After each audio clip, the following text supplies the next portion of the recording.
الله الرحمن الرحيم اللهم صل على محمد وآل محمد وعجل فرجهم. In the name of God, the compassionate, the merciful. Assalamu alaikum, dear brothers and sisters, respected viewers. Welcome to the first episode of Fatimia Discuss, and I'm Mustafa Al-Khatib. Inshallah, this night we are going to have a discussion with the respected guest, Sayyid Ali Al-Nawab, about the issue of Fatimiyya. So let's welcome our respected guest, Sayyid Ali Al-Nawab, and inshallah after that we will enter the discussion together. Assalamu alaikum, Sayyidina, and welcome to the studio. Assalamu alaikum wa rahmatullah. Thank you for having me in this program. Thank you so much, Sayyidina. We have a tradition in our shows as we are near the holy shrine of Imam Hussein alayhi salam and Al-Fadl Abbas alayhi salam, and you know that we stand up and say salam to Imam Hussein alayhi salam and Al-Fadl Abbas alayhi salam. So I would like to ask you to do it all together on behalf of all the mu'mineen and mu'minat who are watching us right now, and inshallah after that I will be at your service. Inshallah. Yeah. Bismillah ar-Rahman ar-Rahim. Allahumma salli ala Muhammadin wa ali Muhammad. السلام عليك يا ابن رسول الله السلام عليك يا ابن أمير المؤمنين السلام عليك يا ابن فاطمة الزهراء سيدة نساء العالمين السلام عليك وعلى الأرواح التي حلت بفنائك وأناخت برحلك عليك مني سلام الله أبدا ما بقيت وبقي الليل والنهار ولا جعله الله آخر العهد مني لزيارتكم السلام على الحسين وعلى علي بن الحسين وعلى أولاد الحسين وعلى أصحاب الحسين السلام عليك وعلى أخيك أبي الفضل العباس ورحمة الله وبركاته.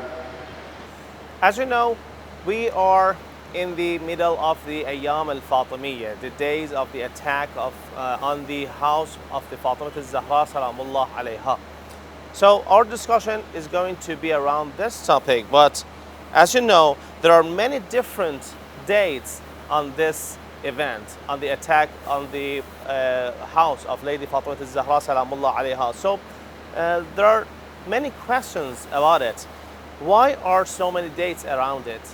Which one of these dates is the most prominent? And how many attacks were there to the house of Fatimah Al Zahraa salamullah alayha? So let's start this discussion inshallah with the respected guest Sayyid Ali Nawab and ask him the first question as this. Sayyid, why are there so many narrations on this event? Bismillah ar-Rahman ar-Rahim. اللهم صل على فاطمة وأبيها وبعلها وبنيها والسر المستودع فيها عدد ما أحاط به علمك.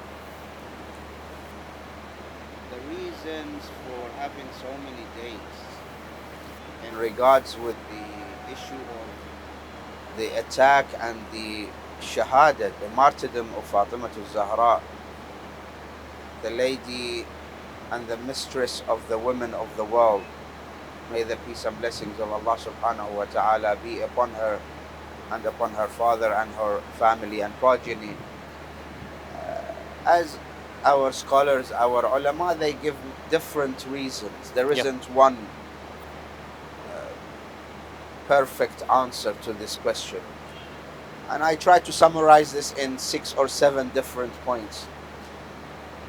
Knowing the climate and the way of life at the time of the Holy Prophet of Islam, and as it was the beginning of the Islamic government. Yeah. One reason given for the different dates of Fatimiyya and the martyrdom of Fatimah Al Zahraa alayhi salam is that the dates of events, the important occurrences that occurred, for example, the migration of Rasulullah sallallahu alaihi wasallam from Mecca to Medina, the building of the Holy Mosque, for example, the birthdays of important figures within the household of Rasulullah sallallahu alaihi wasallam, the passing away, the shahadat of Rasulullah sallallahu alaihi wasallam, the event of Ghadir Khum, for example. These events, the reason given is that they were not written. Yeah. They were passed on verbally. Companions who were happened to be present in that event, whatever event it may have been, they memorized what happened, and when they went back to their families, their friends, their companions, they narrated to them what happened or what they observed. Yeah. And what they heard, for example, from the Holy Prophet of Islam, what other people asked, the discussions that happened. So the first reason given is that these events were not written down. They were not noted physically. Yeah. By pen and paper. As a history book or whatever. Yes.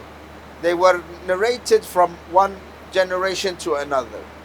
So here confusion may have happened. The dates or the days or the actual events may have been, some people might have increased some details or decreased, added or taken away some events or some dates or the days of the events. Or some people may have forgotten the exact date, so they have assumed that, okay, maybe that was this date or the other one, just by being narrating the date chest by chest or face to face. Ahsantum. So in regards with the actual days that had to pass after the martyrdom of Rasulullah sallallahu alaihi wasallam and the attack on the house of Amir al-Mu'mineen and Lady Fatima salamullahi alayhi, and the actual martyrdom of Lady Fatima, some would come and say maybe 1 month passed, maybe 2 months passed, maybe 50 days passed. So that's why we have different narrations. That's the first reason. The second reason could be that the written or the writing down of these events came into practice later on, because this wasn't present in the beginning of Islam. Yeah. And this event, the event of the martyrdom of Rasulullah and the martyrdom of Fatimah Al Zahraa, was at the beginning of the Islamic history. So this came, for example, in the second decade, when the actual noting down came into practice. And it wasn't done at the time, at the beginning, at the end of Islam, or at the end of the Islamic history, it came into practice. So this could be another reason that when they came to write down the previous history, what happened at the beginning of Islam, here confusion happened and the exact details were not able to be noted down. The third reason could be that the differences may be because the events that accompanied the departure of Rasulullah, because we, the followers of Ahlul Bayt alayhim salam, we believe that the Holy Prophet of Islam was poisoned and tragically he was assassinated. Yeah. So these were major events, at least for the Muslims. How could the Prophet that was sent from amongst them to guide them towards the path of Allah subhanahu wa ta'ala be killed and assassinated from within the so-called Islamic Ummah? And then, because there were hypocrites and they wanted, as we come to discuss, take leadership or take power, so they had to do things that would fasten these events so they can capture power in their hands. Major events happened. So for these important dates to be written down, that climate was electrified. So critical. That was so critical. It was critical. People were afraid. People were anxious. Definitely. They did not know how to deal with these events. Sure. So this would be one of the reasons that these dates were not recorded as it happened. The fourth reason, the different dates is confined to the events and the tragedy of Fatimah Al Zahraa alayhi salam. Rather, we find that it is not only the events of the martyrdom and the passing away of Fatimah Al Zahraa.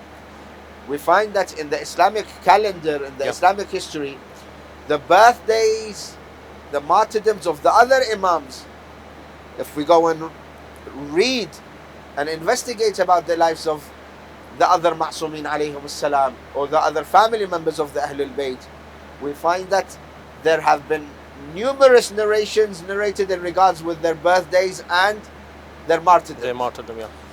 So one might ask, how can we, how can the Shia come to celebrate the birthdays or the martyrdoms, mourn the martyrdoms? There are weak narrations and there are strong ones.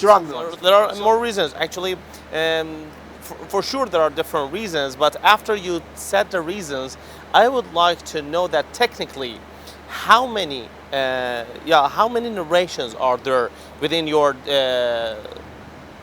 Inshallah. Within your discussion? I'm sorry. Inshallah. So the fifth reason may have been that the difficulty and the struggle for the companions to communicate between themselves in regards with the Ahlul Bayt and the details surrounding the lives of the Ahlul Bayt alayhimus salam, as a result of the isolation imposed by the so-called authorities and the government at that time. Because the companions, they were always monitored. Yeah. They were not able to move easily between one another. Yeah. So they were confined to one location, to one space, to one place. Here, the authorities, they did not allow them to communicate easily, and that may have been one of the reasons, that because it was difficult to communicate between themselves, these important dates are not so 100% noted down. That's one of the reasons. Another reason would be that large numbers of sayings and narrations in regards with the tragedy of Lady Fatima Al Zahraa alayhi salam was the reason, because the evidence of the oppression she received in the face of the skeptics and the doubters. There were people sent on behalf of the authorities to plant doubts in the minds of people. Unfortunately. Because it wasn't in the benefit of the authorities, in the hypocrites, in those who attacked the household, to have these narrations being narrated. So in case of Lady Fatima, if you go back to the books of the other schools of thought, you will find that they narrate that Fatimah Al Zahraa fell ill and passed away as a result of natural causes. And not only at the time of 18 years of age, no, they say 20 years, 25 years, and she passed away as a result of an illness. So here, this is some of the examples of the narrations that they send doubters and skeptics to change the mindset of people that lived in that time span, that observed what happened. But they say lie and lie and lie until people believe your lie. Allah. And the seventh reason that could be that despite the differences and the different dates of some of their events and the remembrance of the observance according to the most well-known narrations, but in regards with Lady Fatima Al Zahraa alayhi salam, the fact that we have numerous narrations narrating different dates for her martyrdom shows her madhlumiyya. Allah Akbar. Yes. Shows the level of oppression that fell upon this lady. That not only we do not know where her grave is, we also do not know exactly when she passed away. Allah Akbar. The oppression that fell upon Lady Fatima continued upon the rest of the Ma'sumin.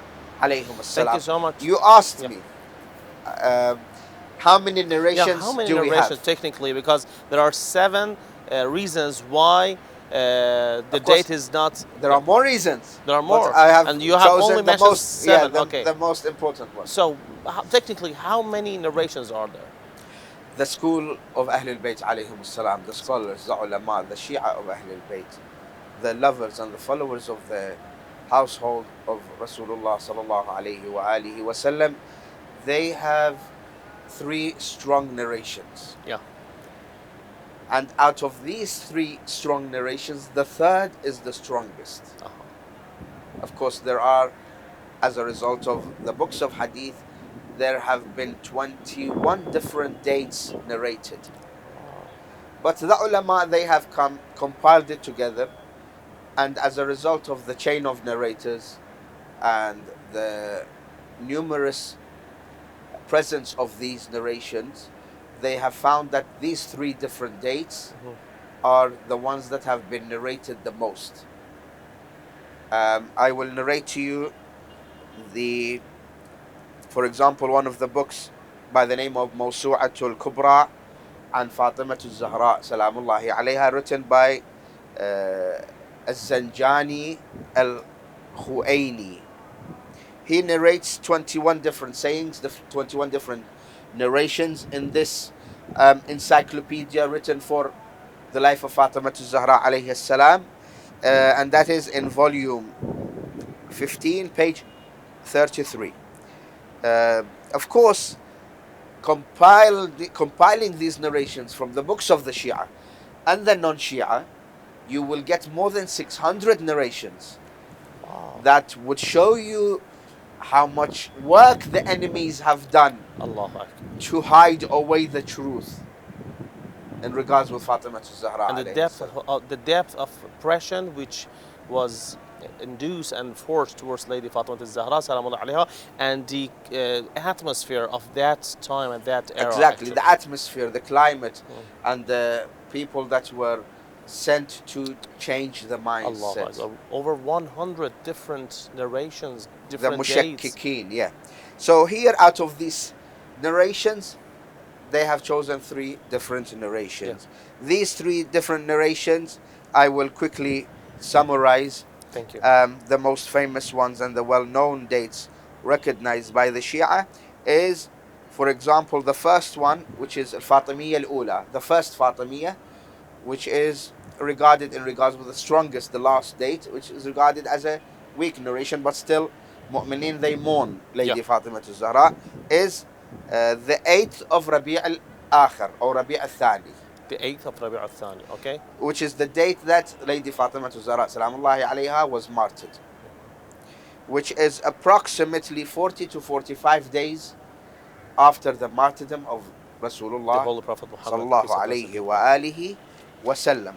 The second narration is the 13th of Jamadi al-Ula.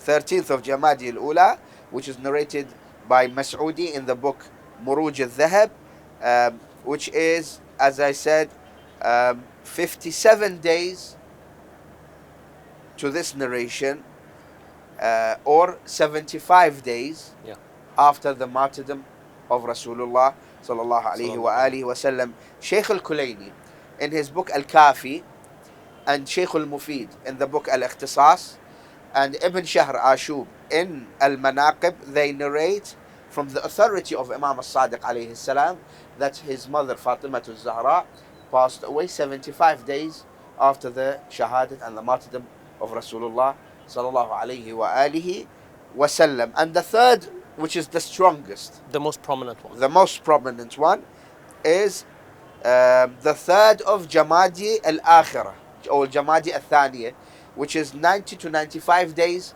after the martyrdom of Rasulullah sallallahu alayhi wa alihi wasallam. So these are the closest to the reality of the passing away of Fatimah Al Zahraa out of the 21 different narrations. Or you say 100. Or the 600. 600. Allahu Akbar. From the books of the non-Shia and the Shia. Yeah, the other school and the school of the Ahl Bayt salawatullah wa salam alayhim ajma'in. Sayyidina, I would like to ask you that how can we be sure that this event happened if there are so many inconsistencies in the dates? So can we say that, okay, that was happened? As I said, when we come to study, because I know this program is going to be seen by non-Shia as well. Sure. I want them to go back to the books that their scholars and their ulama say they are authentic books. As I said, compiled together, we have more than 600 narrations from the books of the Muslims as a whole, narrating the tragedy of Fatimah Al Zahraa alayha salam. So this topic or this event has been widely narrated in the books of the Muslims. It's not an event that it has not been narrated. When you have 600 narrations narrating an oppression or the passing away Fatimah Al Zahraa and the fact that she made statements in regards with the leaders of the other schools of thought, that they oppressed her and that she is unhappy with them, in the least we can say, then there must be an event. Yeah.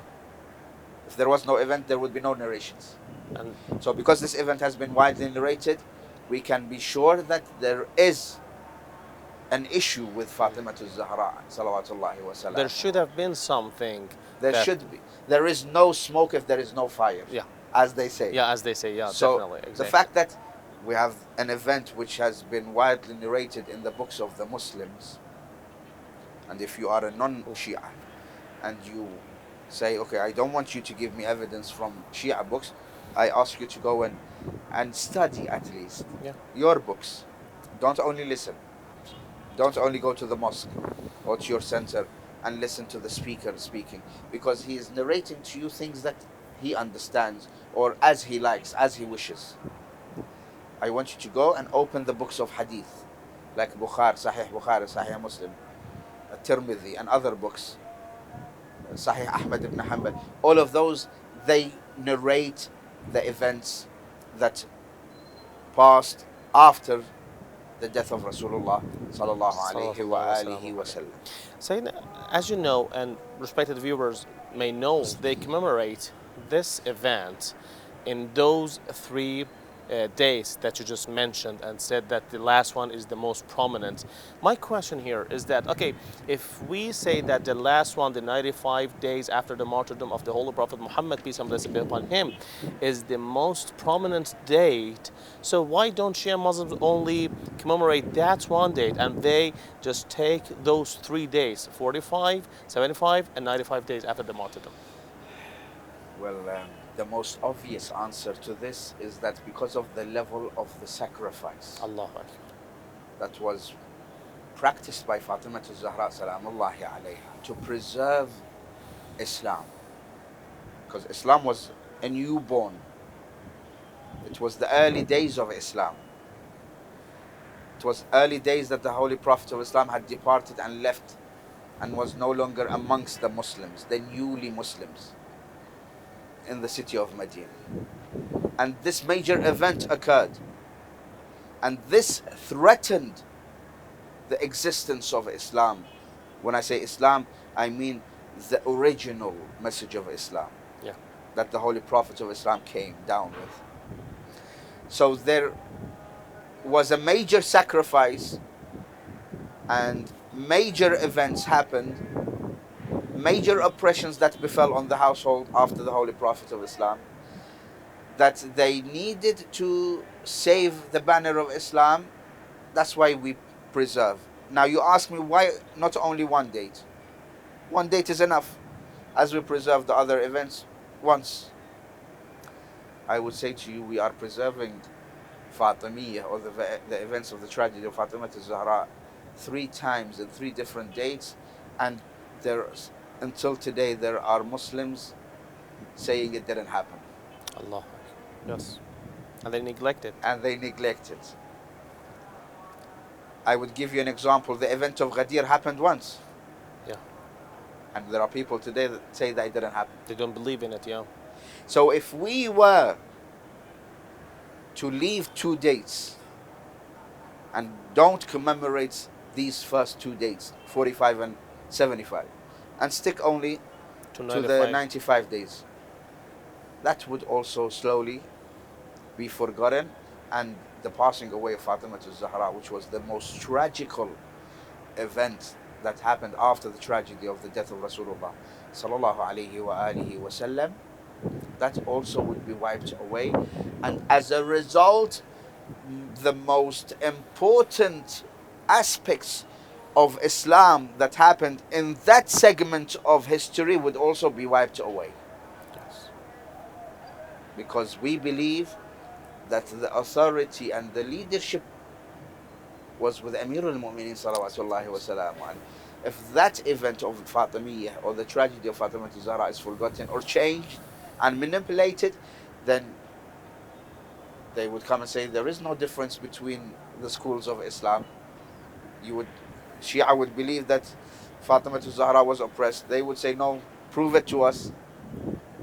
After it was forgotten by the Shia, they would say, okay, you have no proof, so come and join us. We should all become one. Sure. So this is why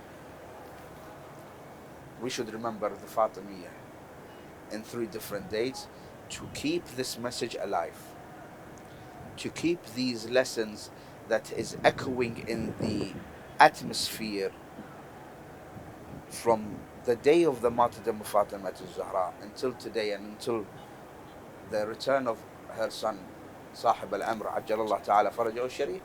These lessons should be passed on generation after generation, so the oppression of Fatimah Al Zahraa salawatullahi alayha is not forgotten. Never be forgotten. Yeah.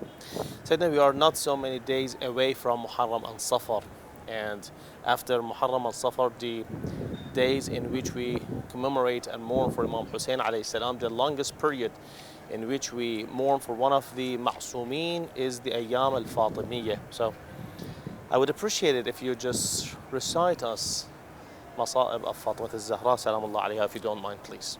Of course, bringing the name of Fatimah Al Zahraa salamullahi alayha itself reminds the lovers of Ahlul Bayt about the tragedy that befell on Fatimah Al Zahraa salawatullahi wa salamuhu alayha after the death of and the passing away of her father Rasulullah. Lady Fatima, at times she used to find comfort coming to the presence of her father.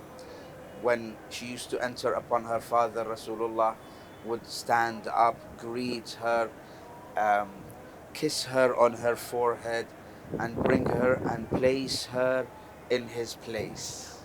This is the level of love that Rasulullah sallallahu alayhi wa alihi wa sallam showed Lady Fatimah Al Zahraa salamullahi alayha, and this was maybe inside the house of Rasulullah.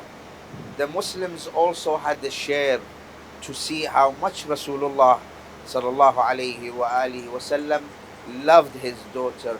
Why? Because every time Rasulullah wanted to leave the city of Medina, he would come, stand on the door of the house of Fatimah Al Zahraa, salute her and ask for permission to enter the house. And every time he wanted to enter, come back to the city of Medina, Rasulullah, the first thing he would do, the first place he would go to, is the house of Amir al-Mu'mineen and Fatimah Al Zahraa salamullahi alayha.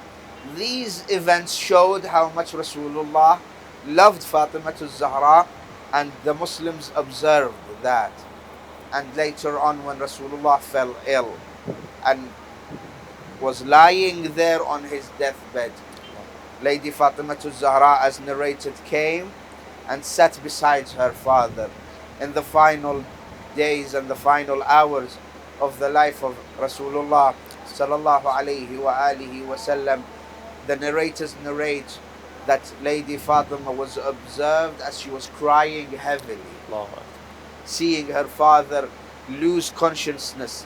كان يغشى عليه ساعة بعد ساعة, as a result of the heat and the level of poison that he was given.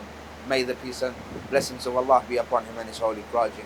So Lady Fatima, seeing her beloved father, the most merciful individual, the most kind of all people, how much kindness and mercy he showed the Muslims, and as a result they treat him in this way. Yeah. Having lost her mother in the early years of her life, now losing her father was very tragic for her. So she wept, and Rasulullah used to take the tears of Fatimah Al Zahraa from her cheeks and used to comfort her and speak to her and remind her of some of the events that will happen. So Lady Fatima would cry. For example, some of the events that Rasulullah would remind her, his daughter, is the tragedy of the attack of the house, the death of her son Muhsin, the attack on her, the attack on Amir al-Mu'mineen, the death of Amir al-Mu'mineen, the poisoning of her son Hassan, the death of her son Hussein, and the manner that Hussein alayhi salam would pass away. And suddenly the narrators narrate that we used to see Lady Fatima start smiling.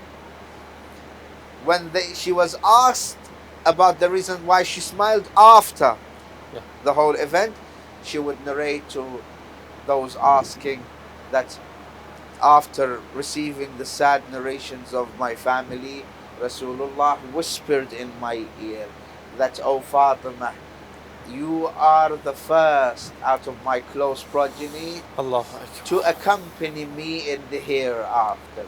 Hearing this comforted Lady Fatima salamullahi alayha, knowing that the distance of the departure of her father and she accompanying him is going to be short. That's why after the demise of Rasulullah, she used to come, taking the hands of Hassan, Hussein, sits down by the side of the grave of her father Rasulullah and start reciting lines of poetry. Lady Fatima would recite masa'ib on the grave of her father Rasulullah. تنشد وتقول أبا أبا ماذا على من شم تربة أحمد من لا يشم مدى الزمان غواليا. Brothers and sisters, I know reciting this musibah in the close proximity of the shrine of her son Hussein, it is difficult for her son Hussein to listen to the masa'ib of his mother Fatima. I would say, "Oh Imam, Ya Aba Abdullah, excuse me, because this is the musibah that befell on your mother Fatima.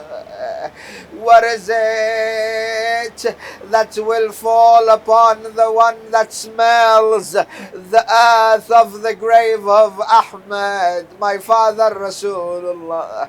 Allah yashum mad al-zaman ghawaliya." Ghawaliya is the name of a perfume. She says, if anyone was to smell the odor and the perfume of your soil, oh father, will never be able to smell another perfume. Allah yashum mad al-zaman ghawaliya. She would start saying Abba, Abba, Abba in the middle of the night, in the darkness of the night, all alone. Hassan and Hussein listening to their mother reciting masa'ib. Abba صبت علي مصائب لو أنها صبت على الأيام صرنا ليالي. Oh father, the level of the oppression that came down upon me, if these oppressions befell on night, befell on day, they will turn into night. Day will turn to darkness. أبا صبت علي مصائب لو أنها صبت على الأيام صرنا ليالي. She would say, as the poet beautifully narrates, بويا بويا قومك يا بويا مرعوني وخلاف عينك مرمراني وبرا المدينة طلعوني ومن البتش عليك منعوني. Oh father, your companions did not relate to me in the best of manners. قومك يا ابويا ما رعوني. after you they attacked me and they kicked me out of the city of Medina. They did not allow me to mourn and cry and weep for you, O Father. And as a result of me crying and weeping upon you, my eyesight was blinded. I lost my sight. Sallallahu alayki يا مولاتي يا فاطمة الزهراء أيتها السيدة المظلومة المقهورة صلى الله عليك وعلى بعلك وعلى أبيك وعلى أولادك المعصومين. Thank you so much, Sayyidina Sayyid Al-Nawab, for the great recitation and the great discussion that we had together. And inshallah, the next night we are going to have another episode talking more about these days and this sorrowful event, inshallah. Thank you so much. Thank you. وَسَيَعْلَمُ الَّذِينَ ظَلَمُوا آلَ مُحَمَّدٍ أَيَّ مُنْقَلَبٍ يَنْقَلِبُونَ. And soon those who oppressed the Holy Prophet Muhammad, peace and blessing be upon him, and his progeny will know how they are going to be behaved in hereafter. Thank you so much, dear brothers and sisters, for tuning in, and inshallah stay tuned the next night and the next episode as we are going to discuss more the issue of the tragedy of the martyrdom of Lady Fatima Al Zahraa salamullah alayha. Have a great time. Thank you for tuning in, and labbaika ya Hussein.